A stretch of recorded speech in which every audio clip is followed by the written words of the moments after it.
newscounter.se আপনাদের সকলকে স্বাগত। আপনারা জানেন যে দুদিন আগে বিশিষ্ট নকশালপন্থী নেতা আজিজুল হক প্রয়াত হয়েছেন। আজিজুল হক এক বর্ণময় চরিত্র ছিলেন, নিজে সম্ভ্রান্ত পরিবারের সন্তান ছিলেন। আজিজুল হকদের বিস্তর জায়গা জমি ছিল, অর্থাৎ জমিদার পরিবার বলতে যা বোঝে আজিজুল হকরা কার্যত সেই পরিবার থেকে আসার লোক। আজিজুল হকদের পূর্বপুরুষ শাহজাহানের ইউনানি চিকিৎসক ছিল, অর্থাৎ খানদানি সৈয়দ পরিবারের লোক ছিলেন আজিজুল হক।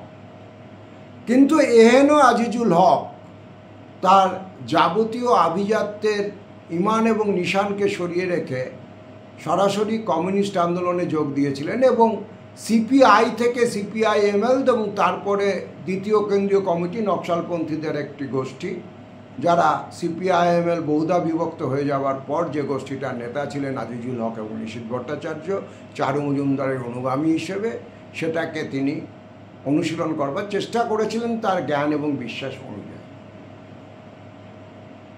তবে একজন নকশাল নেতা হিসেবে শুধুমাত্র আজিজুল হকের পরিচয় নয়, আজিজুল হক অত্যন্ত সুলেখক ছিলেন, অত্যন্ত সুবক্তা ছিলেন এবং অত্যন্ত সুতার্কিক ছিলেন।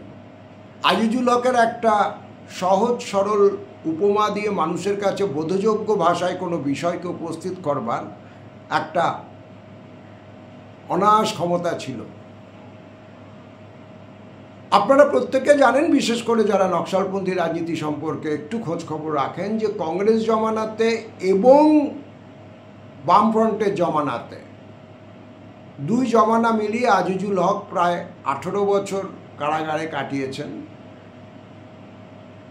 অমানুষিক নির্যাতন সহ্য করেছেন, তার আক্ষরিক অর্থে হাড়গোড় পুলিশ মেরে ভেঙে দিয়েছিল জেলের বাইরে এবং জেলের ভিতরে। এমার্জেন্সির সময় যখন গোটা দেশ প্রায় জেলখানা, সেই সময় আজিজুল হকরা প্রেসিডেন্সি জেল, যেটাকে এশিয়ার অন্যতম দুর্ধর্ষ জেল হিসেবে গণ্য করা হয়, সেটাকে ভেঙে দিয়েছিলেন এবং এসকেপ করেছিলেন। এবং তারপরে আজিজুল হক যখন দ্বিতীয়বার বামফ্রন্টের আমলে প্রায় 6 বছর ওদের কথা মতো গেরিলা যুদ্ধ, সেটা দ্বিতীয় কেন্দ্রীয় কমিটি সিপিআইএমএলের ব্যানারে পরিচালনা করেছিলেন। আপনাদের মনে থাকবে, বিহারে, ঝাড়খণ্ডে, নদিয়ার, আমাদের পশ্চিমবঙ্গের একটা অংশে, উত্তর 24 পরগনার একটা অংশে, হাসানাবাদ, বসিরহাটের দিকে আজিজুল হকরা তাদের রাজনৈতিক কর্মকাণ্ড চালানোর চেষ্টা করেছিলেন। তারপর জেল থেকে ছাড়া পেয়ে গণতান্ত্রিক আন্দোলনের সঙ্গে আজিজুল থেকেছেন। সিঙ্গুর নন্দীগ্রাম পর্বে আজিজুল হকের অবস্থান নকশালপন্থীদের একটা বড় অংশের পছন্দ হয়নি, গণতান্ত্রিক মানুষেরও অনেকের পছন্দ হয়নি। তিনি সরাসরি সেই সময় সিপিআইএমের পক্ষে দাঁড়িয়েছিলেন, তাদের সেই সময়কার যে জমি নীতি তার বিরুদ্ধে দাঁড়িয়েছিলেন এবং সেটাও ইতিহাসের একটা এখন আনঅল্টারেবল একটা অধ্যায় হয়ে গিয়েছে। কারণ আজিজুল হক প্রয়াত হয়েছেন, তিনি যা করেছেন সেটাকে এখানে এসে দাড়ি পড়ে গেছে। আজিজুল চাইলেও আর সেটাকে কোথাও ফিরে ভ্রম সংশোধন করতে পারবেন না। তো আজিজুল হক নিয়ে আলোচনার জন্য আমার আজকের বিশেষ প্রতিবেদন নয়। আজিজুল হক নিয়ে বলবার জন্য অনেক যোগ্য লোক আছেন, তারা নিশ্চয়ই বলবেন।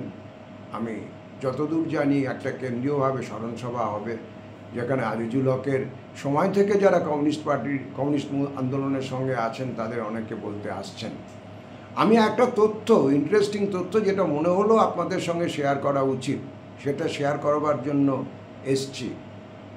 আজিজুল হকের একটা অত্যন্ত গুরুত্বপূর্ণ প্রবন্ধ, ফেলে আসা দিন, সেটা পরিচয় পত্রিকা শারদ সংখ্যায় প্রকাশিত হয়েছিল, যাতে আজিজুল হকের কমিউনিস্ট আন্দোলনের একদম গোড়ার দিকগুলোর কথা, যেটা কারাগারে 18 বছর বা অন্যান্য লেখালেখিতে আলোচিত হয়নি, অনালোচিত থেকে গেছে, যেটা যে কোনো কমিউনিস্ট মুভমেন্টের ইতিহাসের ক্ষেত্রে একটা ইন্টারেস্টিং রিডিং হতে পারে।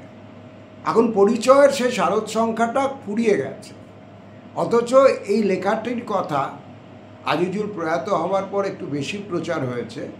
সেটা স্বাভাবিক এবং সেই জন্য পরিচয় পত্রিকার তরফে সিদ্ধান্ত নেওয়া হয়েছে যে আগামী শনিবার থেকে তারা এই শুধুমাত্র প্রবন্ধটির একটা রিপ্রিন্ট বার করছেন, দাম মাত্র 30 টাকা।